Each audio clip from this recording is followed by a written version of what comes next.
Good evening. I'm Chris Matthews. Welcome to Hardball tonight. The last harumph before Iowa. Today, the Republican candidates faced off for their final debate before the Iowa caucuses. Mike Huckabee had the big mo going into the debate, boosted by a new poll out today.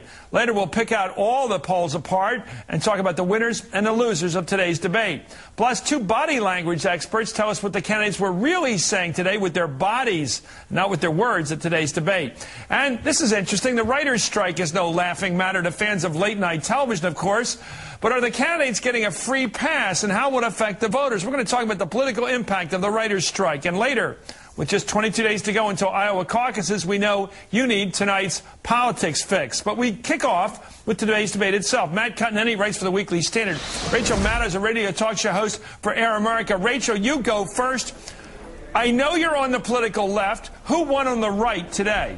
Alan Keyes. Alan Keyes was the star of this debate today. Unexpectedly, he took over. A lot of the pundits are trying to ignore him and pretend like he wasn't there. But he was like he was the uninvited guest at the party who stole the show. You are causing trouble here because I would like to put you on. I would like to waterboard you right now because there's no way on God's earth you believe it. Let's go to Matt for a straight answer. Who won today? Mitt Romney. Mitt Romney seemed the most presidential, Chris. I think he had the best answer when the imperious moderator asked about which specific government programs he wanted to cancel. He actually had statistics. It was pretty effective, I thought. Alan Keyes was a distraction. Alan Keyes went after Romney, which I thought was interesting because a lot of people are wondering, why was Alan Keyes there to begin with? Well, good question. He apparently only has one staffer working for him. He has no campaign. There's no reality to this. But I decided to put him in there. I guess, Rachel, you got him in there. I think that, listen, that would, if I could have, I would have, but I didn't have to.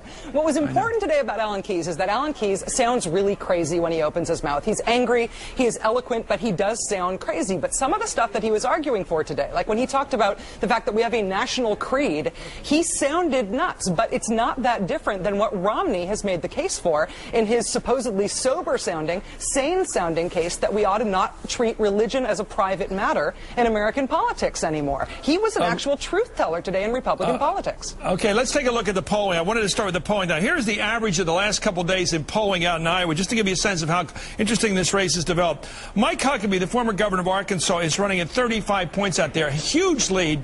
14 points over Mitt Romney, who was the leader for months after months after months. Look what he's able to do, and the trajectory of this guy is incredible. Fred Thompson's down just barely double digits. Rudy's down below that. McCain further down. But look at the fight at the top.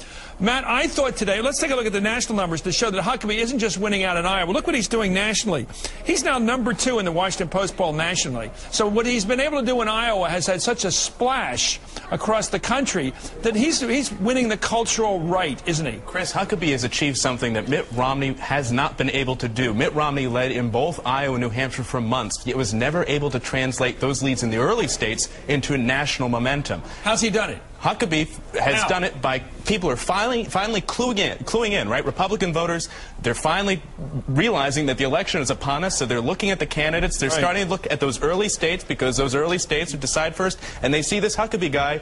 They like his smile. They like his jokes. Rachel, why do you think Huckabee's been able to move up to #2 nationally in the Republican fight without the money or anywhere near the charisma you might argue, or looks perhaps you might argue more subjectively, of Governor Romney? I think that Huckabee, until 10 days ago, looked kind of pure and kind of refreshing because nobody had been able to really nail anything on him because nobody had tried that hard. Nobody was taking him very seriously. Now that Huckabee looks like he could be a front-runner, he looks like he could be a real contender, there's all of this real low-hanging fruit in his record for stuff for people to attack him on. I think those numbers are not going to hold for long. I think most of the reason that he got these numbers in the first place is process of elimination, as all of the other candidates took big hits.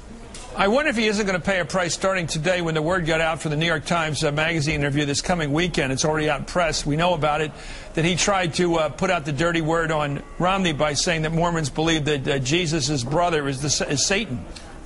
I mean, that was a dirty little bit of push polling. Did you know that they think that that Satan is Jesus' brother? Huckabee has brought up this Mormon issue in a very selective, kind of tactical way to highlight the fact that Mitt Romney is a Mormon. It may come back to haunt him. Of course, he apologized to Romney. He says after this debate for those remarks reported in the New York Times, Huckabee is a vulnerable Iowa frontrunner, and Mitt Romney has heavy money to use on ads, television ads. Since this debate didn't matter much, Chris, I think Iowa and the Republican nomination will be decided on the air, paid TV. And that's somewhere that Huckabee can't really compete at the moment.